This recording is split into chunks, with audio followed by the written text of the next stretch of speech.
আসসালামু আলাইকুম। স্বাগতম সকলকে insaf.com এর আরো একটি নতুন ভিডিওতে। আমি ওয়াসিম আছি আপনাদের সাথে। আজকে কথা বলবো আমাদের হাতে থাকা বাটন ফোনগুলোর চার্জিং সকেট কিভাবে আমরা রিপ্লেস করি, কিভাবে চেঞ্জ করি সেই বিষয়ে একটি কাজ প্র্যাকটিক্যালি আমরা এখন দেখব এবং এই বিষয়ে কথা বলবো যে এই কাজটি চাইলে আপনিও করতে পারেন।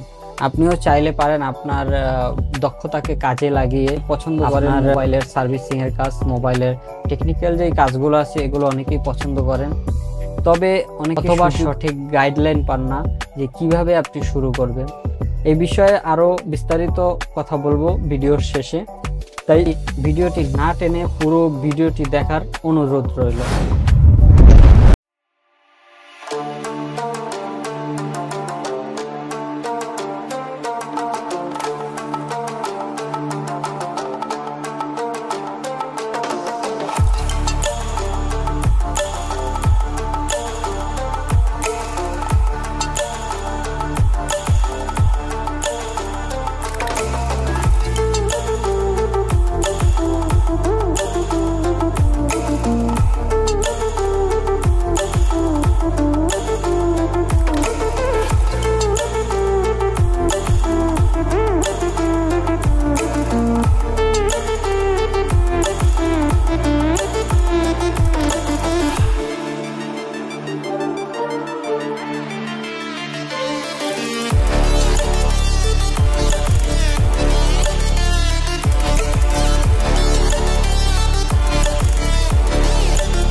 কিভাবে আমরা একটি মোবাইলের কত সহজে আমরা একটি মোবাইলের চার্জিং সকেট চেঞ্জ করলাম। তো এই কাজটি চাইলে আপনিও করতে পারবেন, তবে আপনার একটু চেষ্টাটা জরুরি। চেষ্টা করুন, কাজ শেখার চেষ্টা করুন। কাজ শিখলে এই হাতের কাজগুলো আপনার কখনো বৃথা যাবে না। এক্ষেত্রে সঠিক গাইডলাইনটা জরুরি। তো আমি মনে করি আপনাদের যদি পরিচিত থাকে ওরকম যারা আগে থেকে কাজ করতে হয়, তাদের সাথে সাথে থেকে আপনি কাজ শিখতে পারেন। অথবা এখন ঢাকায় অনেক ভালো ভালো প্রতিষ্ঠানে কোর্স আছে, ওই প্রতিষ্ঠান থেকে আপনি কোর্স করতে পারেন। কোর্স করলে আপনি এই কাজগুলো অনায়াসে করতে পারবেন আমি মনে করি। বেকার সময় নষ্ট না করে, বেকার ঘরে বসে না থেকে এই কাজগুলো শিখুন। কাজগুলো শিখে নিজের স্কিলটাকে ডেভেলপ করুন। তাছাড়াও অনেকে মনে করেন যে এই সার্ভিসিং এর কাজ করতে অনেক শিক্ষিত হওয়া লাগে, অনেক লেখাপড়া জানতে হবে। বিষয়টা মোটেও এরকম না। আপনাকে জাস্ট অক্ষর জ্ঞান থাকলেই হবে, আপনি যেন একটা লেখা দেখে করতে পারেন, জাস্ট এনাফ। এর চেয়ে বেশি পড়ালেখার আসলে এই সেক্টরে প্রয়োজন নেই। এই সেক্টরে যদি আপনি বেশি পড়ালেখা হতে পারেন বা শিক্ষিত হতে পারেন, সেক্ষেত্রে ভালো সফটওয়্যারের কাজগুলো করতে পারবেন। ধন্যবাদ পুরো ভিডিওটি মনোযোগ দিয়ে দেখার জন্য। এরকম আরও ভালো ভালো ভিডিও পাওয়ার জন্য আমাদের চ্যানেলটি সাবস্ক্রাইব করুন insub.com এবং ফেসবুক পেজটি ফলো দিয়ে আমাদের সাথেই থাকুন। দেখা হবে আবার নতুন কোনো ভিডিওতে, নতুন কোনো বিষয় নিয়ে। আজকের মতো এ পর্যন্তই। ভালো থাকবেন, সুস্থ থাকবেন, ইনসাফের সাথেই থাকবেন। আল্লাহ হাফেজ।